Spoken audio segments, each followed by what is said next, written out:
This is the first part of the video review for iGear's PP05W Weapons Specialist figure, also known as not Ironhide, also known as Ironhide. And the reason why I'm doing it in two parts is because he comes with two big honking trays full of accessories. And I don't want this video to be way too long, and I don't want people to have to hunt through the video to find what they want to see.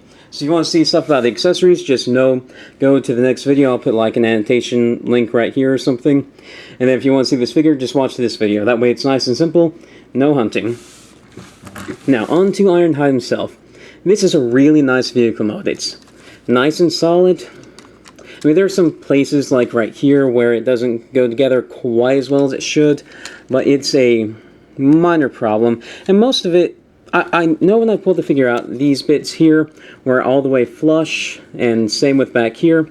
Most of it's just because when you transform this guy, you can't quite see all the internal mechanisms going on, so I'm sure that I just slightly misaligned these, but maybe as I play with the figure more, I'll get better at the transformation, and that won't be an issue. I'm not too concerned about it, but otherwise, it's a really nice looking vehicle mode. It really looks like Ironhide from the cartoon. I don't know if it's 100% accurate, but it's accurate enough that I identify it with Ironhide. I never had the original toy, and I haven't looked at the animation model of Ironhide in a while, but I do think this is pretty damn accurate, at least for an interpretation, and it really does work well with the chug aesthetic. It's got nice, smooth lines, a chunky aesthetic. It's just a really nice vehicle mode.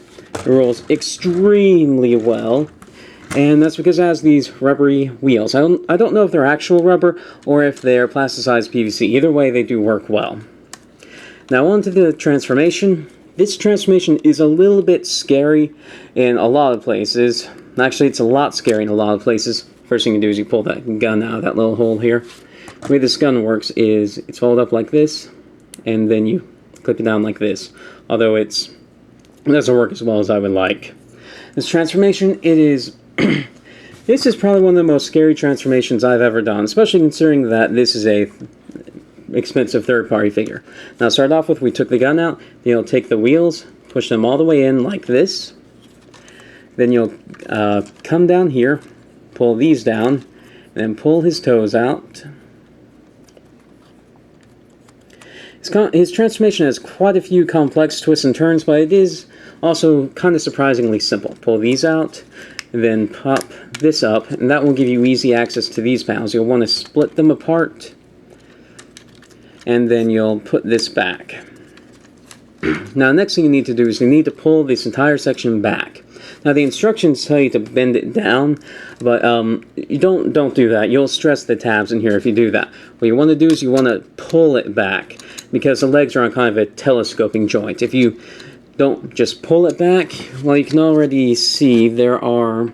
Well, let me adjust my light so it's pointed more to this side. You can already see, possibly, that on this tab here, I have quite a big stress mark.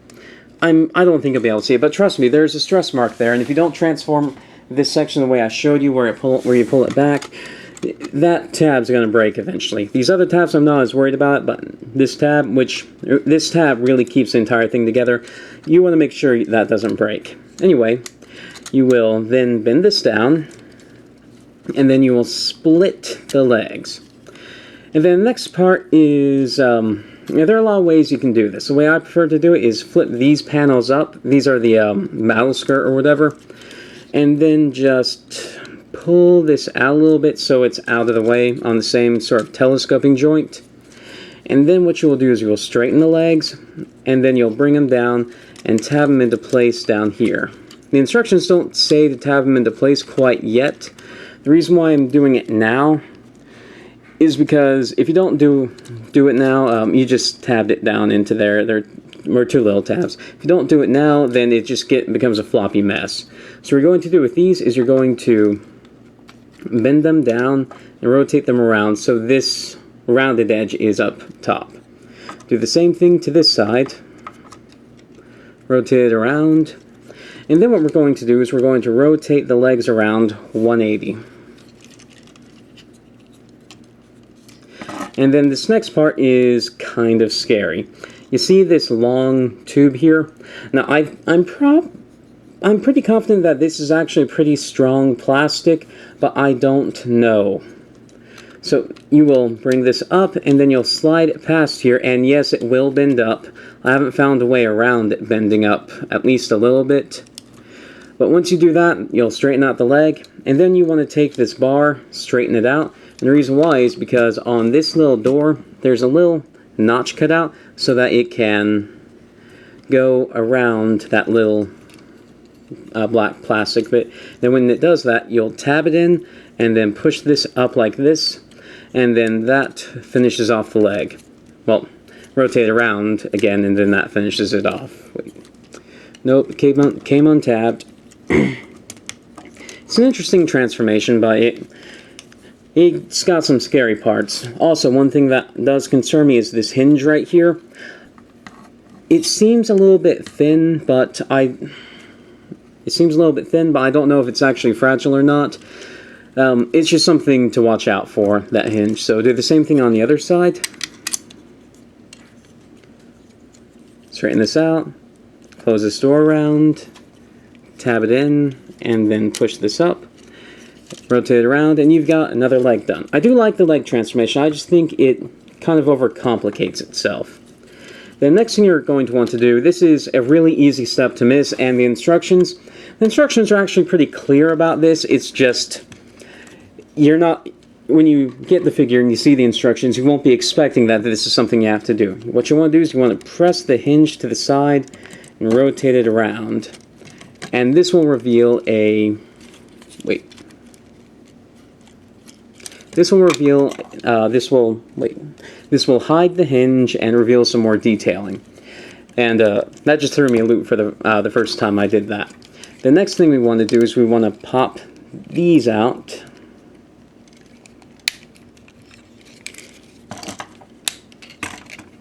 After this, the entire transformation gets a lot easier. Then you'll rotate them out like this. They'll push up the head a little bit. Rotate them out, and then you'll fold in the windows. Rotate these back, straighten out the arms. Let me raise my camera. Do the same to the other side. Lower the arms. Push these to the back. Then fold this up. Rotate the head up.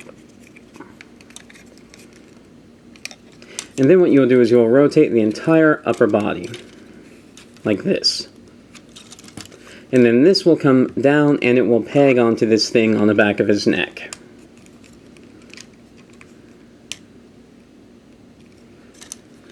And then this is basically Ironhide in robot mode. Let me get him all situated. And he is a nice looking figure. I do like that transformation. It's a bit scary and overcomplicated in some areas, but it's also really interesting. Let me see if I can get this to focus a bit better.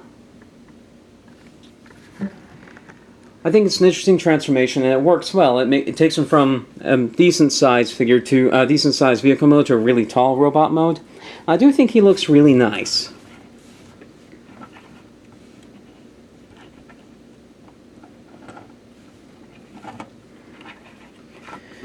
And let's see, as for posability, the head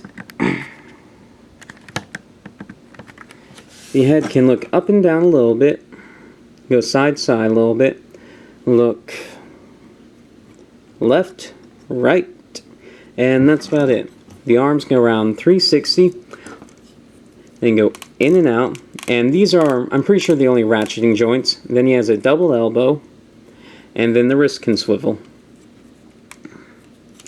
He has a waist articulation, and if you want, you could even rotate this up here, although that's more of a transformation joint, and you can accidentally break these tabs off here if it bumps it up against the grill area. Then for the legs, they go forward, back,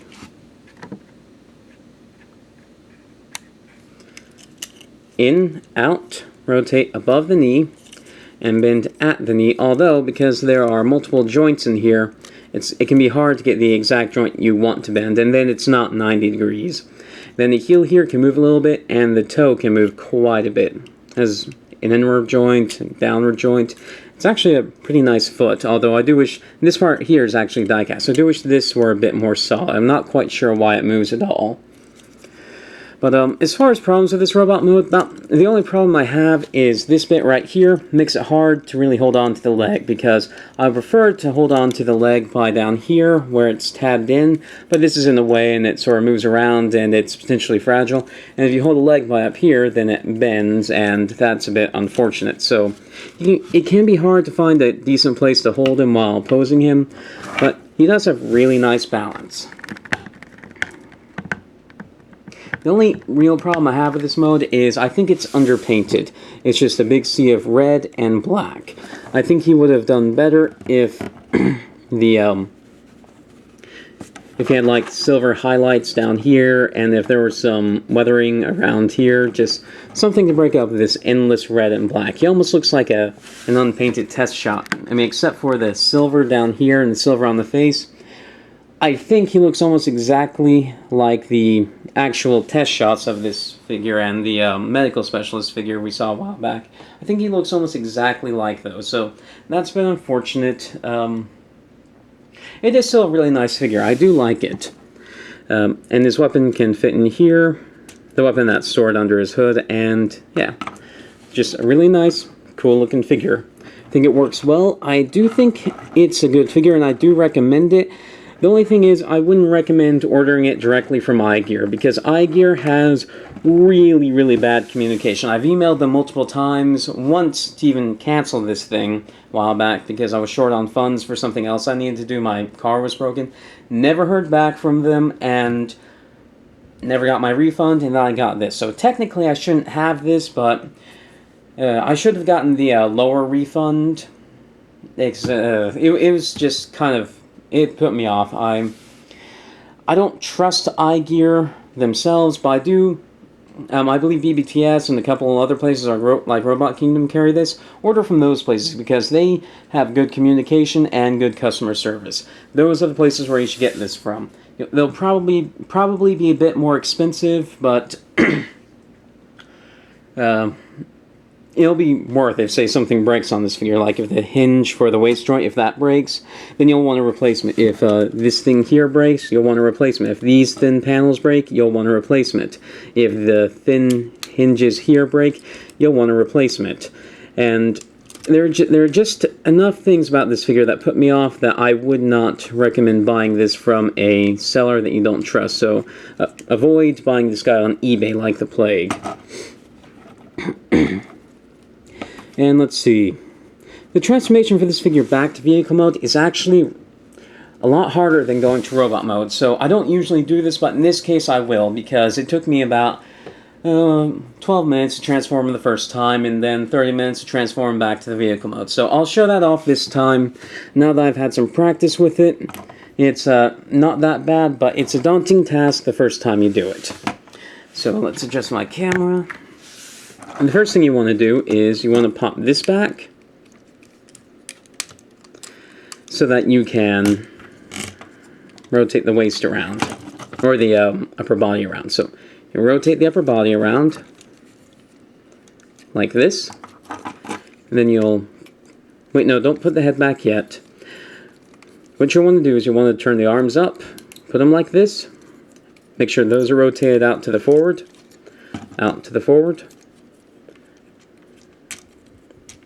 Push this up, and then push the arms back, because there are these little pieces here that if you put the head down first, will get in the way of the head. Actually, when you transform him from vehicle mode to robot mode, those pieces will actually push his head out. So push these back, pull the head down, and just sort of push it all together. The next thing you want to do is you want to make sure that this is aligned right, because if it's not aligned right, you won't be able to tab these in, but just tab them in. It can be kind of hard to do because there's this little tab here that needs to go under, and then you need to tab over this little T section. Like that. Do the same to the other side. I like to make sure that the waist is straight here so that you can brace the so you can brace this plastic here against the waist, because it's really hard to do it, and I worry about breaking the plastic a little bit. So bracing it against the waist is a really good idea, because otherwise there's not really a good way to do it. The next thing you want to do is you want to rotate this bit around, this waist hinge, and I'm almost tempted to just not ever turn this around, because like this, it still doesn't look that bad. The next thing you'll want to do is you want to do the leg transformation. So rotate these 180, push these down and out, rotate this out, and then what you will do is you will start hinging this in, and you'll slide this over.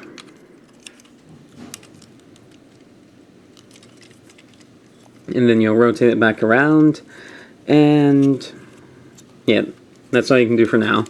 Do the same to the other side. I mean, once you figure out how this thing works, it's surprisingly simple, but the first couple of times you do it, it's just not the most automatically intuitive process, so there's some interesting bits to the transformation here. So we've got that done. Let's plug these halves together.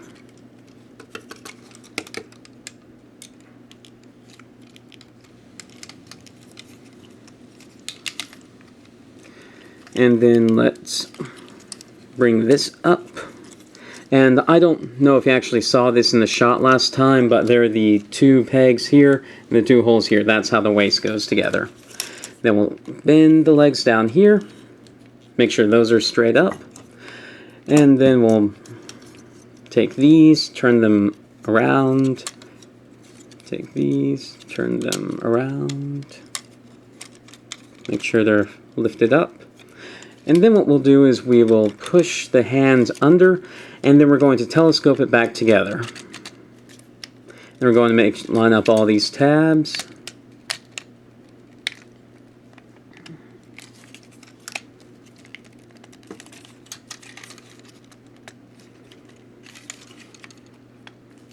Push it all together, push these in, push these in, push these down, and then we'll tab these together. And then we'll tab these down, push these down, and these back down. I mean, these panels right here are the one thing that I just don't like about the figure, because they're hard to deal with. If they break, the alt mode is ruined, although the robot mode would actually be improved because you wouldn't have to deal with them again. And then in the vehicle mode, they just don't sit very well.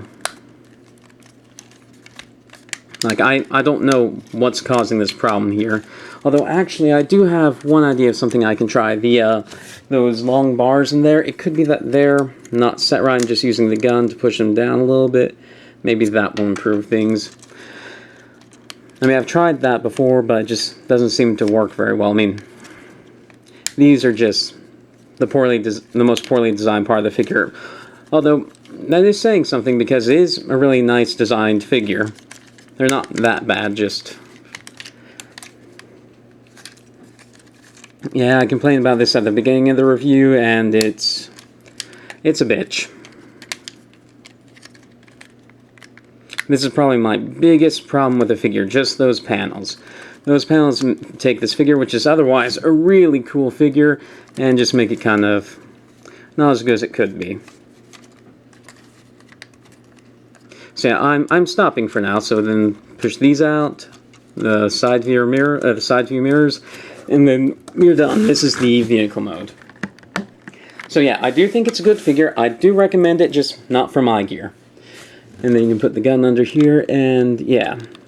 So I review Transformers, Power Rangers, Brave figures, Macross figures, just a ton of stuff. If any of that sounds interesting, please subscribe. Thank you for watching.